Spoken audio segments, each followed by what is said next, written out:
Prime debate में आप सबका स्वागत है। हिमाचल प्रदेश का जायजा लेते हुए आज हम बात करेंगे लोकसभा क्षेत्र मंडी की। मंडी में 17 विधानसभा क्षेत्र हैं जो 6 जिलों में फैले हुए हैं।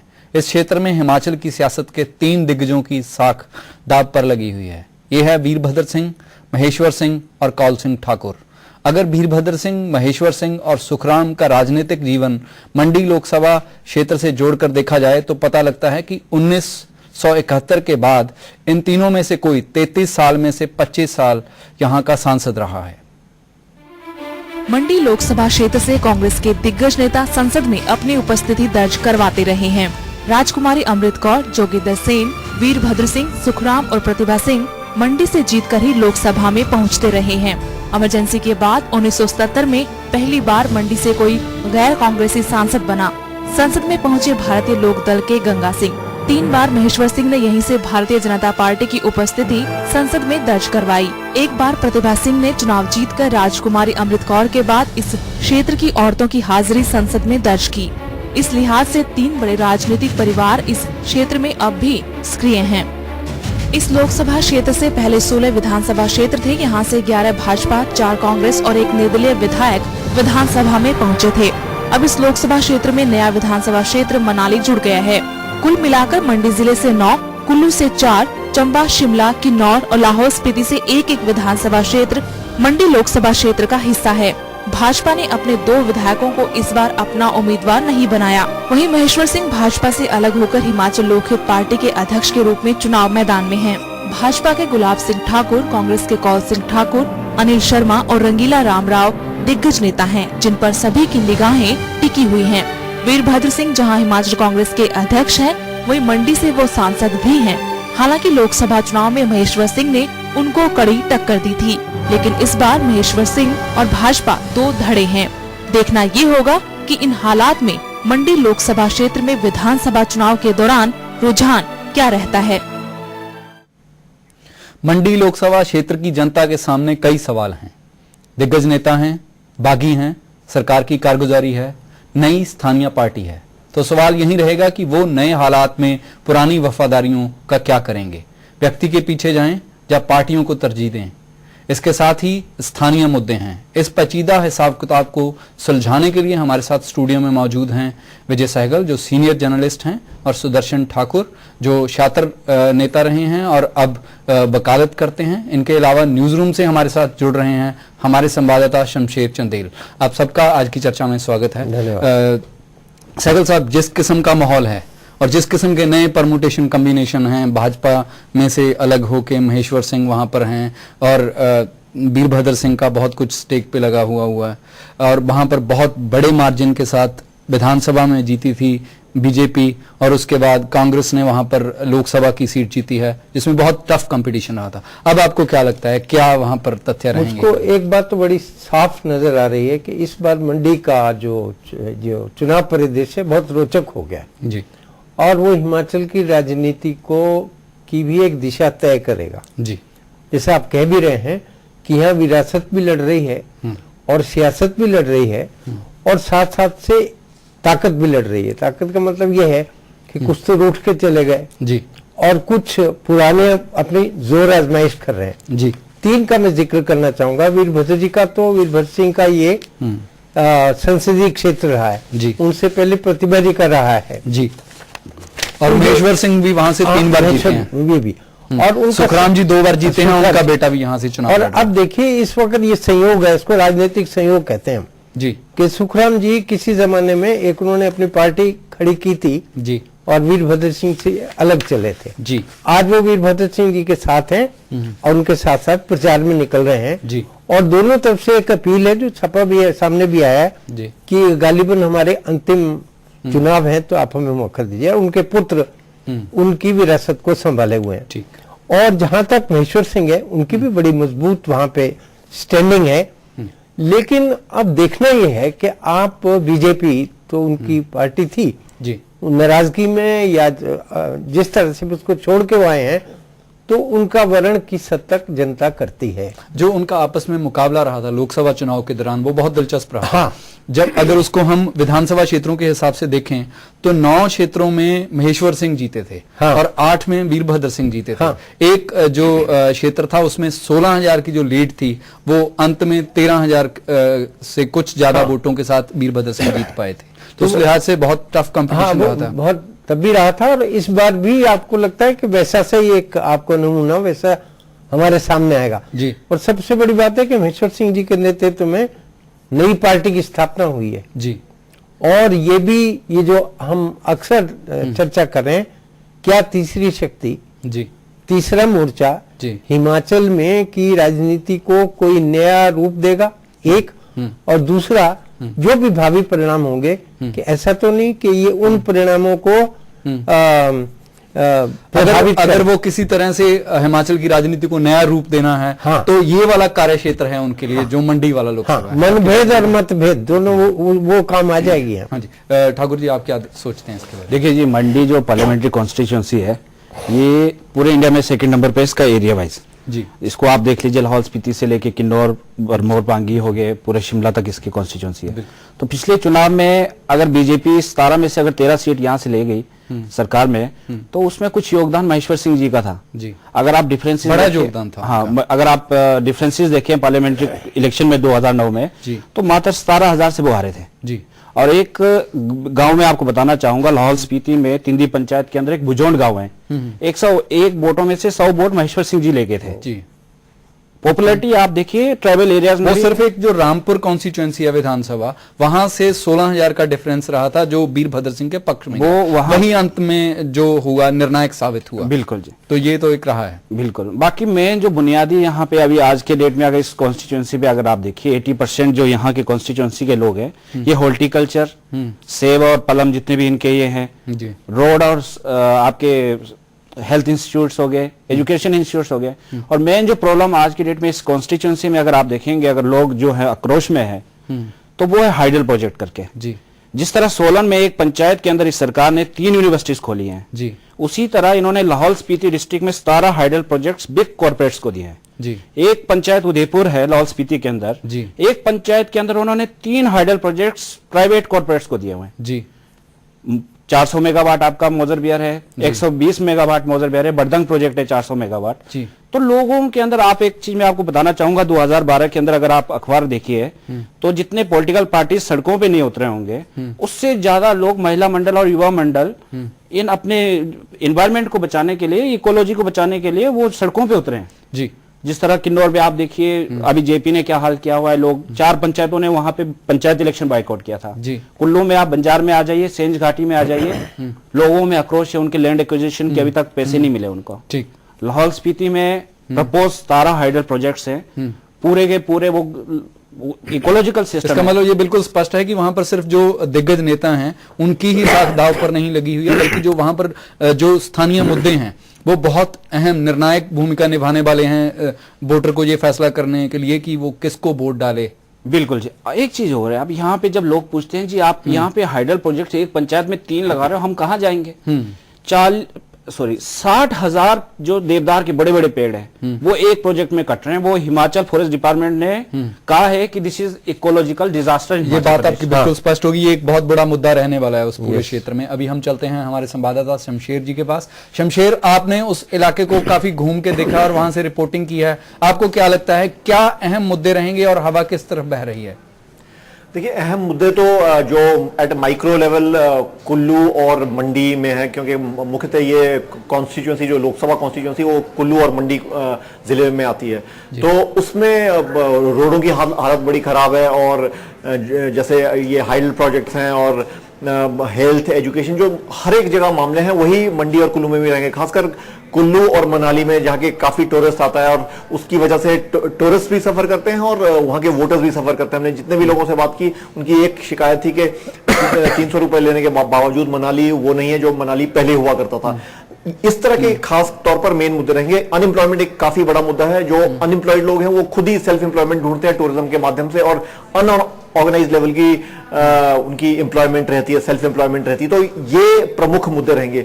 मगर अगर आप उसे इस पूरी लोकसभा कॉन्स्टिट्यूएंसी को देखें तो जो महेश्वर सिंह है उनका जो दबदबा रहता है वो कुल्लू जिले में खासकर रहता है। मनाली, कुल्लू, आनी और बंजार, इस जगह उनका दबदबा ज्यादा रहता है, और साथ में उसके बाद लाहौल स्पीति।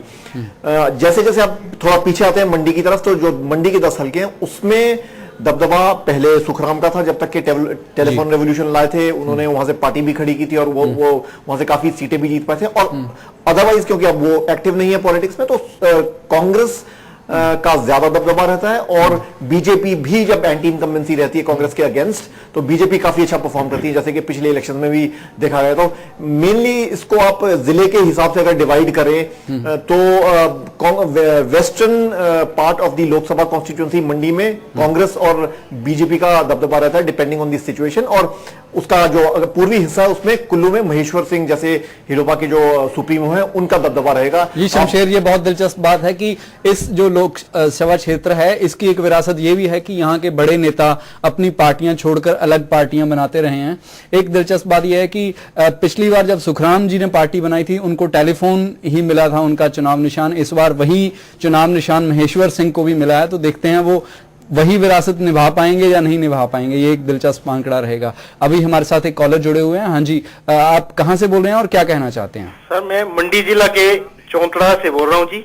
जी सर, हमारे जो यहाँ के एमपी हैं श्री वीरभद्र सिंह जी, जो वो केंद्र में कांग्रेस के मंत्रिमंडल में जी वरिष्ठ मंत्री के रूप में कार्यरत थे जी, और भ्रष्टाचार के कारण उनको जी कांग्रेस ने हटाया था, परंतु कांग्रेस ने हिमाचल में फिर उनको कमान सौंप दी जी। तो क्या उनके स्थान पर कोल सिंह के स्थान पर उनको बनाया गया था, तो क्या कोल सिंह इसके योग्य नहीं थे?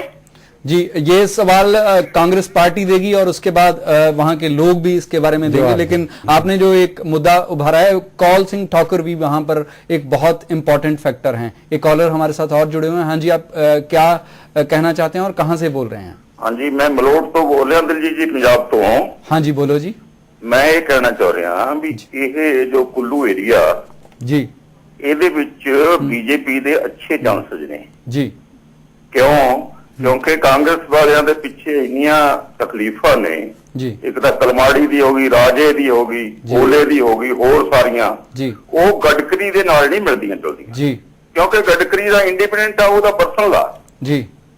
ਉਹ ਜਿਹੜਾ ਤੁਸੀਂ ਗਡਕਰੀ ਨੂੰ ਕਹਿ ਰਹੇ ਹੋ ਜੀ, ਠੀਕ ਆ, ਉਹ ਚੋਰ ਆ ਜਾਂ ਕੁਛ ਉਹ ਤਾਂ ਇਨ ਪਰਸਨ ਆ ਜੀ। ਦੇਸ਼ ਦੇ ਵਾਸਤੇ ਉਹਨੇ ਕੋਲਾ ਕੁਲਾ ਕੁਛ ਨਹੀਂ ਵੇਚਿਆ ਜੀ, ਤੁਹਾਡੀ ਗੱਲ ਨਾ ਹੀ ਬਿਲਕੁਲ ਉਹਨੇ ਸਪਸ਼ਟ game होगी। ਤੋਂ तो ਤੁਸੀਂ अपनी राय ਦਿੱਤੀ, ਤੁਹਾਡਾ बहुत बहुत धन्यवाद। सैगल जी, जो कांग्रेस की वहां पर इन फाइटिंग है वो, और दूसरी तरफ भाजपा ने वहां पर दो जो सिटिंग एमएलए हैं उनको टिकट नहीं दिए हैं। हाँ। और वो बागी भी हैं वहां पर। तो आपको क्या लगता है कि ये कितना इंपॉर्टेंट फैक्टर है? मुझको लगता है कि ये जो इन्होंने थोड़ा सा परिवर्तन किया है इसका असर तो पड़ेगा, वोटर तो कटेंगे। हाँ जी, दो विधायक हैं, एक तुलसीराम जी हैं जो बरमौर से जिनको नहीं टिकट मिली है, और दिलेराम जी हैं जिनको नाचन से टिकट आप नहीं मिला देखिए, है। तुलसीराम जी तो बहुत बड़े पुराने वरिष्ठ वो रहे हैं जी। उनकी बजाय एक बिल्कुल एक युवा, मेरा युवा उम्मीदवारों से कोई विरोध नहीं है, युवा शक्ति को भी सामने आने जियालाल कपूर को इस बार उन्होंने भाजपा ने टिकट दिया है। अब वो देखने की बात है कि अच्छी बात है कि युवा शक्ति सामने आती है, लेकिन एक बार तुलसीराम ने जो आज तक किया और दूसरी तरफ ये भी एक आजमाइश की बात है। ठीक।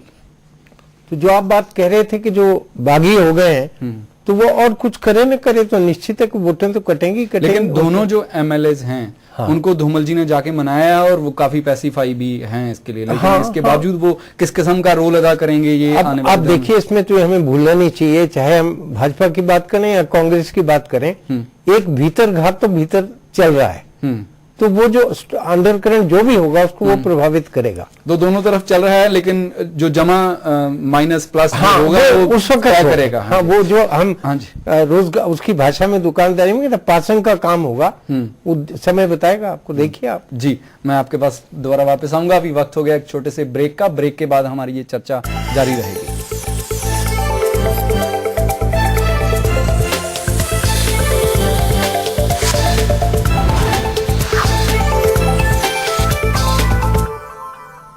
ब्रेक के बाद आपका स्वागत है। हम हिमाचल प्रदेश विधानसभा चुनाव के तहत आज मंडी लोकसभा सीट में आने वाले विधानसभा क्षेत्रों का विश्लेषण कर रहे हैं। हमारे साथ जुड़े हुए हैं दो कॉलर्स। आप कहां से बोल रहे हैं और क्या कहना चाह रहे हैं? हेलो। हाँ जी बोलिए। मंडी से बोल रहा हूँ जी, कुमारी से। हाँ जी बोलिए। मैं ये पूछना चाहता हूँ जी कि जो ये तीसरा मोर्चा है लोपा जी, ये किसकी ज्यादा वोट काट रहा है, कांग्रेस की या बीजेपी की? आप बताइए, क्योंकि आप वहां से बोल रहे हैं, आपको क्या लग रहा है? हाँ जी, आप बताइए आपको क्या लग रहा है? मेरे को ये तीसरा मोर्चा है ना जी, जो ये बीजेपी और कांग्रेस का, तो इसमें कांग्रेस और बीजेपी के लोग हैं जी, तो ये वोट किसकी काट रहे हैं ज्यादा? हाँ जी, ये जो आपने सवाल पूछा है ये बहुत अहम सवाल है। इसी के इर्द गिर्द बहुत सारा गणित तय होने वाला है। आप हमसे जुड़े, आपका बहुत बहुत धन्यवाद। एक और कॉलर हमारे साथ जुड़े हुए हैं। हाँ जी, आप कहाँ से बोल रहे हैं और क्या कहना चाहते हैं? मैं विजय शर्मा जिला शिमला से बोल रहा हूँ जी। जी बोलिए। जो ये राजनीतिक दल घोषणा पत्र में तरह तरह के बड़े बड़े वादे करते हैं जी, ना, ये अपने रैलियों में ना किसी और कार्यक्रम में ये बताते हैं कि ये वादे कैसे पूरे करेंगे जी। जैसे बेरोजगारी भत्ते का विषय या कोई और विषय है जी। उसमें ये क्यों नहीं बताते कि रेवेन्यू कहाँ से जनरेट होगा, हमारी जेब कितनी ढीली होगी जी। और दूसरा ये कि इन राजनेताओं को झूठ बोलने की क्या आदत है। आज सोनिया गांधी जी की शिमला में रैली थी, उन्होंने उसमें कहा बड़ी पब्लिक में कि हमने जो है महिलाओं को पंचायती राज में 50% आरक्षण दिया, जबकि हिमाचल की जनता जानती है कि यह तो भाजपा की सरकार में दिया गया है जी। तो ये जो नेताओं के झूठ बोलने की परंपरा ये कब बंद होगी? जी, चुनाव एक ऐसा मौका होता है जब आम लोग सियासतदानों से सवाल पूछ सकते हैं। हमारा चैनल भी उसका एक मंच है, लेकिन और मंचों पर भी ये सवाल पूछे जा रहे हैं। आप हमारे साथ जुड़े, आपका बहुत बहुत धन्यवाद। ठाकुर जी, मैं आपके पास आना चाहूंगा कि इस एरिया, ये पूरा रियासती इलाका है, यहाँ पर जो ट्रेडिशनल वफादारियां हैं और उसके बाद सियासत का जो भाई भतीजावाद है वो इस एरिया में भी दिखाई दे रहा है। जैसे जोगिंद्रनगर की सीट है, वहां पर ठाकुर गुलाब सिंह और ठाकुर सुरेंद्र पाल सचमुच ही वो चाचा भतीजे हैं जो आपस में चुनाव लड़ रहे हैं। तो ये वाला जो गणित है ये कितना असर डालने वाला है पूरे इस इलाके में? ये देखिए जी, ये पिछले एक बार सुरेंद्र पाल जी ने इनको पिछले चुनाव में हराया था, फिर गुलाब सिंह जी दोबारा जीत के आए जी। तो इस बार एक कॉमरेड भी है वहां पे जी, भारद्वाज जी। तो ये सुरेंद्र पाल जी टाइम पे इनके गुलाब सिंह जी के पोल मैनेजर होते थे, भतीजा जी। अब लोगों को जो भी जीते, या चाचा जीते या भतीजा जीते, फायदा तो घर का ही है। लेकिन एक बात जो आपने अभी खुशहाल भारद्वाज का आपने जिक्र किया है, सीपीएम के वहां पर कैंडिडेट हैं, तो इसका मतलब वहां पर जो पूरी तालाबंदी है वो सिर्फ कांग्रेस, बीजेपी, हिलोपा नहीं है, इसके बिना भी वहां पर कुछ दावेदार। बिल्कुल जी। जोगिंद्रनगर में देखिए जी, यहाँ पे सीपीआईएम भी एक बार यहाँ से जीत के आए हुए हैं जी। अगर हम मंडी एरिया की अगर बात करते हैं तो 1962 में बल में कॉमरेड ताराचंद जी पहली बार 62 में सीट लेके आए थे सीपीआईएम के लिए जी। तो उसके बाद सीपीआईएम का खास नहीं, एक दो सीट, उसके बाद जोगिंद्रनगर और आपका बल से दूसरी बार आए, 67 में भी ये जीत के आए, 93 में फिर इनके कॉमरेड की एक सीट आई, इधर सिंघा साहब आए जी। तो मेरे हिसाब से कि जो मंडी जो ये कॉन्स्टिट्यूएंसी है, इसमें ज्यादा थर्ड फ्रंट का ज्यादा, थर्ड फ्रंट क्या कहते हैं, सीपीआईएम का ज्यादा रोल नहीं है जी। अलबत्ता महेश्वर सिंह इस बार यहाँ पे ज्यादा डैमेज करेगा जी। बिल्कुल, मैं आपके पास दोबारा आऊंगा। अभी हम चलते हैं शमशेर जी के पास। शमशेर, आपको पिछली बार जब विधानसभा चुनाव हुए थे तो यहाँ पर भाजपा ने बहुत बड़ी बढ़त बनाई थी, उसके बाद कांग्रेस वहां पर लोकसभा चुनाव में जीती थी। तो आपको क्या लगता है कि इस बार कुछ बैलेंस होने वाला है या कहीं एक तरफ कोई हवा बह रही है? देखिए, अगर आप जोगिंद्रनगर की स्पेसिफिकली बात करें तो मैं कहना चाहूंगा कि फॉर कुशाल भारद्वाज जो कि सीपीएम के कैंडिडेट है, ये सिचुएशन काफी राइप है। वो जीतेंगे नहीं, इतने ऐसी सिचुएशन नहीं आई है, मगर वो काफी राइप सिचुएशन है, क्योंकि वो स्पॉइल स्पोर्ट का काम कर सकते हैं। और वो स्पॉइल स्पोर्ट का काम अगर उनको थोड़ी भी ज्यादा वोटें मिली तो वो सारा जो उसका घाटा होगा उसका या उसका फायदा ठाकुर गुलाब सिंह को होगा। और उनकी जो, लेकिन इतना अगर क्लोज वहां पर कंपटीशन है तो उसमें कोई भी जीत सकता है। हमारे पास कुछ ऐसा पैरामीटर तो है नहीं कि हम जिससे नाप सकें कि इतनी, जहां पर वोटों का फैसला सैकड़ों में होने वाला है, वहां पर तो कोई भी जो विज्ञान है या किसी भी किस्म का सर्वे काम नहीं कर सकता। देखिए, जो एक आम जो जनरल व्यू है वो ये होता है कि एंटी इनकम्बेंसी अगर रहती है तो जो दूसरी पार्टी है वो जीतती है। ठाकुर गुलाब सिंह के खिलाफ at local level anti incumbency हो सकती है, मगर वही मैं कह रहा हूं कि जो सुरेंद्र पाल है वो कांग्रेस के कैंडिडेट है, काफी अच्छे कैंडिडेट है, काफी भारी कैंडिडेट है, अच्छे तो नहीं मैं कहूंगा। और उनको अगर कोई घाटा होगा डिस्पाइट दी एंटी इनकम्बेंसी अगेंस्ट भाजपा, वो कुशाल भारद्वाज की वजह से। वो कुशाल भारद्वाज डेफिनेटली एक विनर कैंडिडेट नहीं है। वो जी शमशेर, आपकी बात बिल्कुल स्पष्ट हो गई है। सहगल साहब, मैं आपसे जानना चाहूंगा कि एक एंटी इनकम्बेंसी फैक्टर जो आमतौर पे चुनाव में माना जाता है, और क्योंकि इस बार भाजपा से ही टूटी हुई पार्टी है वहां पर, तो आपको क्या लगता है कि वो फैक्टर कहीं रहेगा या बिल्कुल बैलेंस हो जाएगा कहीं ना कहीं? नहीं, फैक्टर तो काम करेगा ही, फैक्टर तो काम करेगा ही, और वो टूटे हैं तो वो और ज्यादा बड़ी स्पष्ट होते हैं। After all there is some reason why they have gone to other side. तो कुल मिला के मुझे लगता है कि बात वहीं पे आ जाती है जहां पर आपने कहा था कि ये बहुत रोचक मुकाबला है, इतना साफ नहीं है किसी के लिए भी। सहगल साहब, ठाकुर साहब, शमशेर, आप सभी इस प्रोग्राम में हमारे साथ जुड़े, आप सभी का बहुत बहुत धन्यवाद। मंडी लोकसभा हलके में एक बहुत स्पष्ट बात है कि वहां पर देवताओं की भी बहुत बात होती है और राजाओं की भी बहुत बात होती है, लेकिन 4 तारीख को जो चुनाव होने वाले हैं उसमें फैसला आवाम करने वाला है, और ये काफी मुश्किल फैसला होने वाला है जिसके लिए अंदाजा लगाना काफी अभी बहुत मुश्किल है। इसी के साथ हम आज का प्राइम यहीं खत्म करते हैं। नमस्कार, सत श्री अकाल, खुदा हाफिज।